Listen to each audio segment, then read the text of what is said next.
Hola, hola. Vamos a ver en este tema lo que es distribución de probabilidad normal. En el anterior, nosotros lo que vimos fue distribución de probabilidad discreta y nosotros referimos a que cuando nosotros hablamos de discreta o variable discreta, nos estamos refiriendo a una variable que es un valor que nosotros podemos contar y que además es un valor entero. Nosotros también vimos dos tipos de distribuciones de probabilidad discreta cuando nosotros estamos hablando de una puntual o exactamente, por ejemplo, cuál es la probabilidad de que exactamente salga 3, o bien de una distribución de probabilidad conjunta que nos referíamos y utilizábamos, por ejemplo, el cuál es la probabilidad de que salga menos de 3. Y cuando nosotros tenemos esta parte de conceptos, por ejemplo, menos que o menos de o más o máximo o por lo menos, esto nos está refiriendo a que tenemos que tener una probabilidad en la cual estamos sumando ciertas probabilidades para dar respuesta a esa pregunta que nos están planteando. Ahora, cuando nosotros nos estamos refiriendo a probabilidad normal o probabilidad normal general, ya no estamos hablando de variables aleatorias discretas, sino como su nombre lo dice, son variables aleatorias continuas y al referirnos a continuas se refiere que hay un número infinito de valores dentro de cierto intervalo en particular. Esto es la parte importante que nosotros vamos a estar trabajando. Es decir, cuando nosotros tenemos una parte que se refiere a intervalo, nos están diciendo en ese pedacito que al final de cuentas se está manejando como áreas bajo la curva, que si se fijan es la imagen que presento, ¿cuál digamos sería la probabilidad que se contiene dentro? Ahora, nos está diciendo también que hay un número infinito, es decir, nosotros ya no tenemos la probabilidad exactamente que salga uno o 2 o 3, sino que dentro de ese, digamos, de 0 a 1, no nada más hay un 1, sino que hay punto 1, punto 2, punto 3, e incluso hay, no sé, por ejemplo, punto 55, ¿no? Entonces hay una infinidad de valores dentro de ese intervalo que nosotros estamos manejando. Esa es la parte de la diferencia entre la probabilidad de distribución discreta y la parte de la distribución continua. Ahora, cuando nosotros tenemos en este tipo de probabilidades, lo que nosotros tenemos que pensar es ya no en un valor específico que vamos a estar manejando, sino que se debe pensar en la probabilidad de que una variable tenga un valor dentro de un intervalo determinado, como fue lo que comenté, ¿no? Dentro del intervalo 0, 1, no nada más está la parte de 1, sino que hay una infinidad de valores. Entonces debemos de pensar de esa manera. Ahora, en muchos de los casos, cuando nosotros trabajamos con distribución continua, lo que se desea pues es conocer el porcentaje de observaciones que se van a presentar dentro de cierto margen, es decir, de cierto intervalo particular que nos están determinando. Ahora bien, en resumen, la distribución de la probabilidad discreta lo que hace es que muestra las posibilidades específicas de que ocurra un valor discreto y como dijimos, es decir, un valor discreto nos remitimos a un valor, digamos, entero que nosotros podemos contar. Y en el caso de la distribución de probabilidad continua, lo que nosotros tenemos son áreas bajo la curva que nos va a ayudar a definir esta parte de las probabilidades. Cuando nosotros estamos trabajando con probabilidad normal, esto es lo que nosotros vamos a identificar. Se nos tiene que venir a la parte de la mente una curva que al final es una campana de Gauss-Jordan y nosotros ahí vamos a estar definiendo ciertas variables, ciertos datos que tenemos que tener presente. En esta parte, y que voy a especificar más adelante, que es la parte más alta va a ser mi media, que ya vimos también este que es mu, y además manejamos otro concepto que es la desviación estándar o desviación típica. Entonces, cuando nosotros pensamos en distribución normal, una forma de plantearlo es n mayúscula, paréntesis, primero presento mi media y después presento mi desviación. ¿Ok? Ahora, para nosotros calcular la probabilidad normal, recurrimos o son estas fórmulas las que tenemos, ¿no? Si nosotros las vemos, realmente parecieran ser, y si es un poco, complejo poder calcularlo a través de estas fórmulas. Porque nosotros, por ejemplo, aquí tenemos la parte que tenemos que tener ya el concepto del manejo de una integral. Aquí, por ejemplo, también tenemos esta que es Euler y está elevada a toda esta expresión donde, si se fijan, tenemos el concepto de X, mi muestra, mi población, mi desviación. Acá al final lo que me dice es que el resultado de mi integral siempre va a dar 1, que como hemos dicho, una probabilidad total siempre es 1 o mi 100%.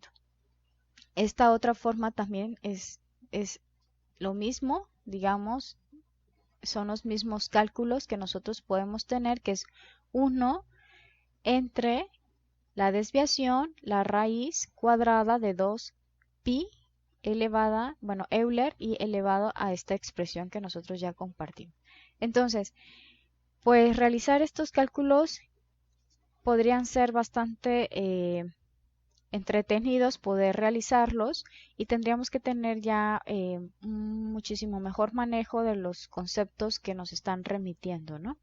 Sin embargo, pues esto va a ser muchísimo más sencillo porque nosotros lo que vamos a recurrir va a ser a la tabla Z que les voy a proporcionar y que, bueno, ustedes ya tienen en Moodle, ahí en el programa donde viene tabla Z, así que por favor hay que descargarla para usarla y nos va a facilitar todo esto que sea mucho más sencillo, porque al final la tabla Z ya se aplicó esta fórmula y ya nos está dando de manera más directa y es mucho más amigable.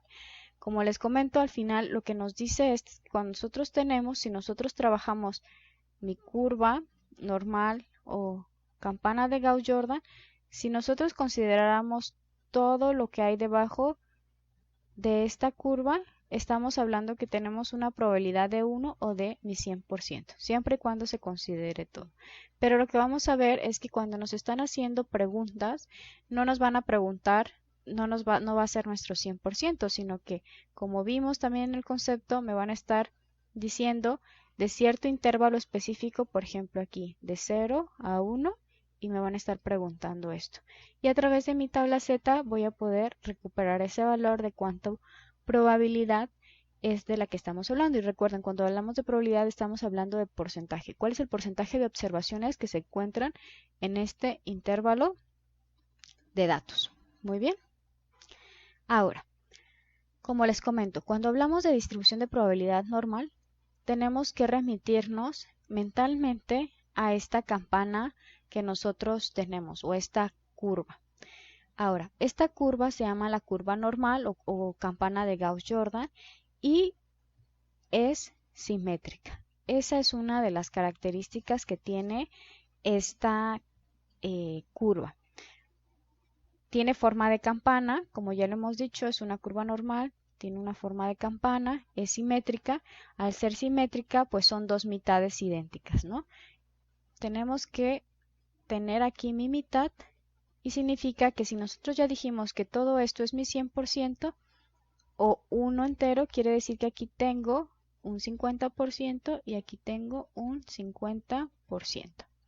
Ahora, esta parte de aquí pues son como la parte de la colita que tenemos en ambos lados y lo que se dice es que es asíntota. ¿A qué se refiere que es asíntota? Significa que esto se puede extender hasta el infinito positivo, pero nunca, aunque lo aparente, va a cruzar del otro lado. Es decir, siempre se va a acercar al cero, pero nunca va al final a pasar, digamos, esto que nosotros tenemos aquí. Nunca lo va a cruzar. Entonces siempre se extiende hasta el infinito, aquí de este lado hacia el infinito negativo, pero nunca va a cruzar del otro lado. Y eso ocurre del lado de los negativos, infinito negativo a infinito positivo. Y en esta parte que nosotros tenemos aquí central, que como les comenté, que es lo que divide, que es simétrico, siempre va a ser simétrico, lo que nosotros tenemos posicionado es sobre todo el concepto de la media, que como vimos también nosotros tenemos nuestra desviación. ¿Ok? Y ahorita vamos a ir aclarando todavía un poquito más esta parte. Aquí nosotros tenemos, digamos, algunos tipologías que podríamos encontrar a la curva normal. Aquí primero les presento esta que es medias diferentes y desviaciones estándar iguales. Si nosotros nos fijamos en este primer escenario, estas son mis medias, ¿ok? Mis medias aquí pues van a ir, digamos, lo que nosotros tenemos es mi media desde este lado, desde 0 hasta pues podemos tener el infinito, ¿no? Así que lo que nosotros vemos es que en mi media pues va avanzando de 283 a 301 hasta 321. Entonces mi media siempre va a ser el punto central de mi curva. Aquí también si mi media es 301, entonces como ya comentamos, siempre va a ser el punto central y el punto más alto de mi curva. Porque dijimos que es simétrica, 50% y 50% en cada una de estas. Pero ¿qué es lo que vemos? Al ser del mismo tamaño, en este caso, las desviaciones, si se fijan, son iguales, ¿ok? Pero mi media no, porque mi media aquí va avanzando, es más grande, entonces yo tengo que ir moviendo mi punto central de cada una de mis curvas. Digamos como que si hubiera un desplazamiento, pero se van manteniendo del mismo tamaño porque tienen la misma desviación estándar. El siguiente escenario me dice que son el B, medias diferentes y desviaciones estándares iguales. ¿A qué nos referimos? Mi media en este caso se encuentra aquí, que es 20 años. Esa es mi media. Para los tres casos, mi media es igual. Por lo tanto, no hay un desplazamiento de mi campana o de mi curva normal. Pero, ¿qué es lo que sucede? ¿Qué es lo que nosotros podemos observar aquí? Tenemos tres curvas normales o tres campanas. Y aquí tenemos que mi media, que mi desviación es de 3.1. Y por ejemplo, en esta otra tenemos que es de 5. ¿Qué pueden notar ustedes?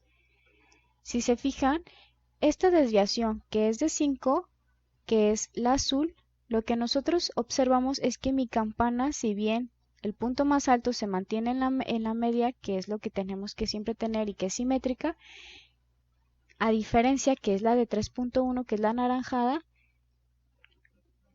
la que tiene una desviación estándar más alta o más grande, un valor más alto, siempre va a ser una campana mucho más achatada. ¿Qué significa esto? Significa que al ser más achatada, pues se va a extender más y quiere decir que mis datos están más dispersos, porque la desviación me habla de dispersión. Y cuando nosotros tenemos esta desviación que es de 3.1, se hace más alta y más angosta. Quiere decir que mis datos se encuentran menos dispersos, están más juntos o más cercanos. Por eso esta que es de 3.9, que se encuentra, digamos, que es menos, es, digamos, un poco menos achatada que la de 5 y menos alta, ¿no? Entonces, ¿qué significa la parte de la desviación? Significa que entre más grande sea mi valor de la desviación, más dispersos están mis datos. Entre más chica sea mi valor de la desviación, más cercanos o menos dispersos están mis datos.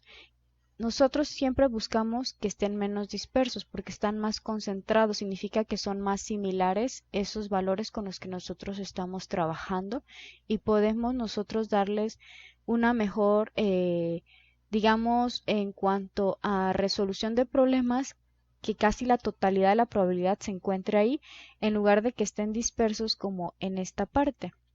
Dar una explicación a través de unas desviaciones bastante amplias quiere decir que está menos contenida mi información y me va a costar más trabajo, entonces decir que mi media está explicando a esos datos, ¿ok?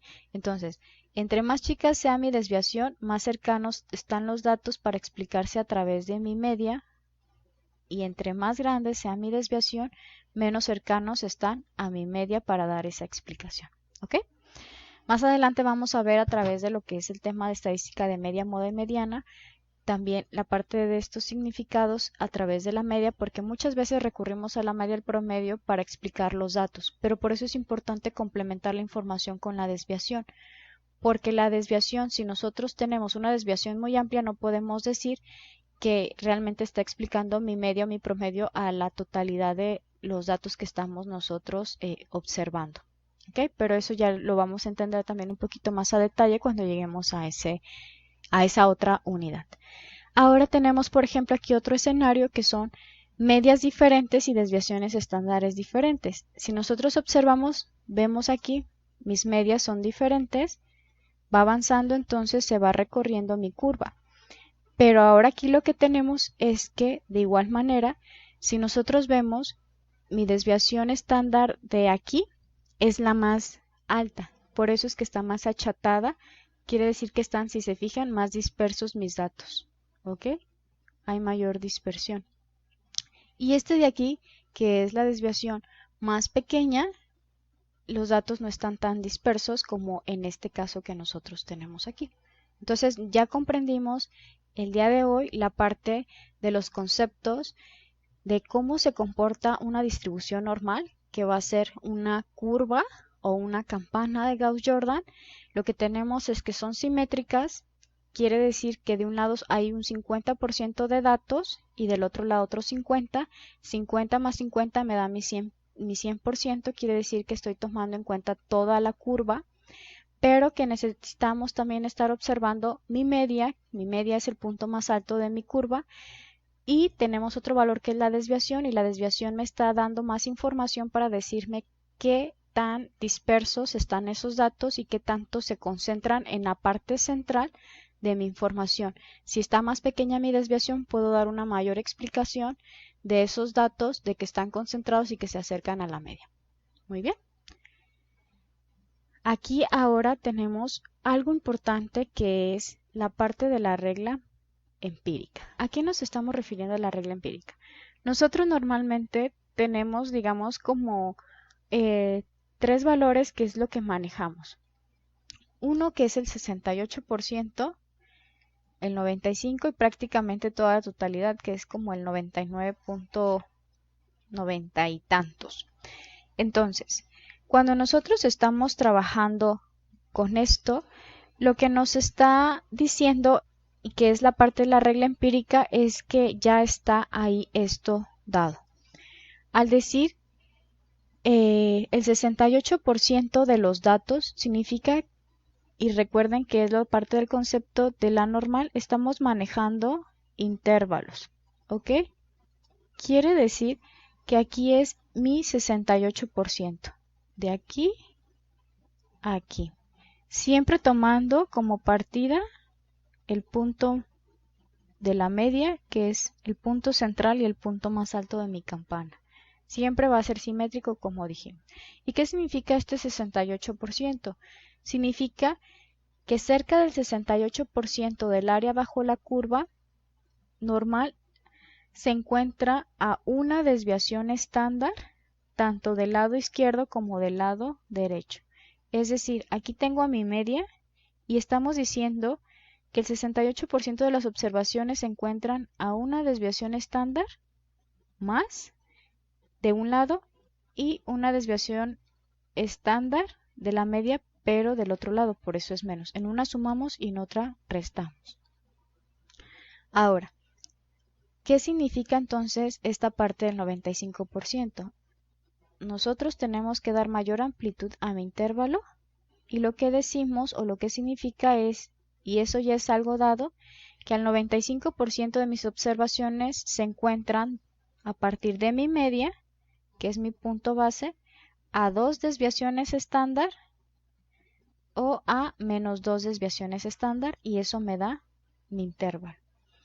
Y por el otro lado, lo que nosotros tenemos es esta parte a 3 desviaciones estándar, se encuentra prácticamente toda la totalidad o el 99.7% de mis observaciones que estamos trabajando.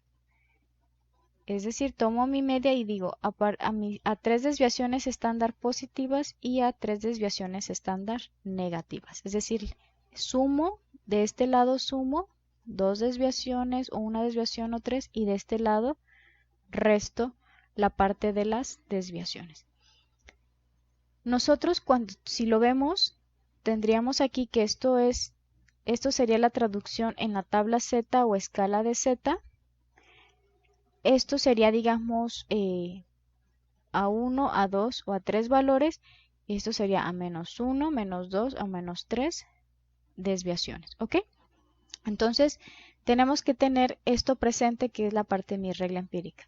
A una desviación estándar se encuentra el 68%, a 2 desviaciones estándar el 95% y a 3 desviaciones estándar está prácticamente la totalidad.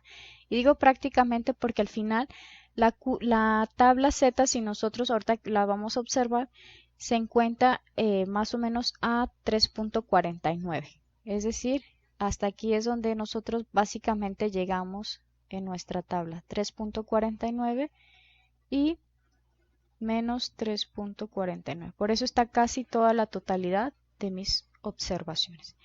Ahora veamos. Esto ya es lo que les comenté hace un momentito.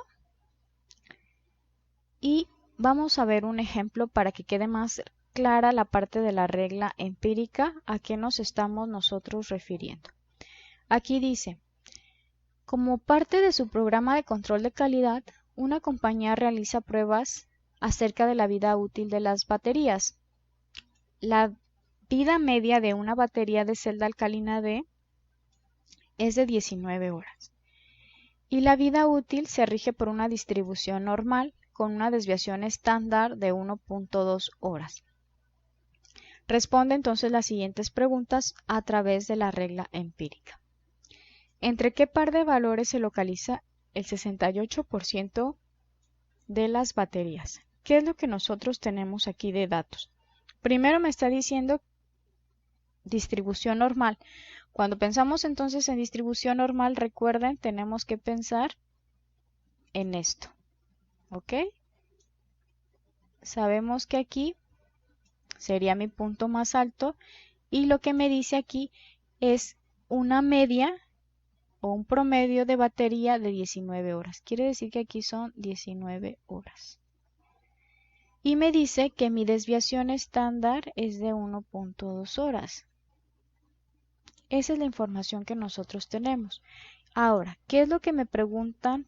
Dice, ¿entre qué par de valores se encuentra el 68%? Nosotros ya dijimos que el 68% de los valores se encuentran, este es mi 68%, a una desviación estándar. Una desviación estándar. Una desviación estándar es 1.2 horas. ¿Por qué? Porque nosotros multiplicamos 1 por 1.2 horas sería 1.2 horas, es decir, no cambia. ¿Ok? Entonces lo que queremos saber es cuántas horas hay aquí y cuántas horas hay aquí, en este punto de intervalo. ¿Qué es lo que tenemos entonces que hacer? Lo que tenemos que hacer entonces es, para mi 68% tenemos 19 más menos, porque ya sabemos que de este lado se suma una desviación y de este lado se resta una desviación. ¿Ok? ¿Cuánto es la desviación? La desviación dijimos que es 1.2. Entonces, como es 1.2, lo que vamos a tener aquí va a ser multiplicar por 1. 19 más menos 1.2 me da 1.2, es decir, multiplico esto. Así que mi resultado por un lado va a ser 19 más 1.2, que me daría 20.2, y la siguiente sería 19 menos 1.2, que sería 17.8. Entonces, ¿entre qué par de valores está?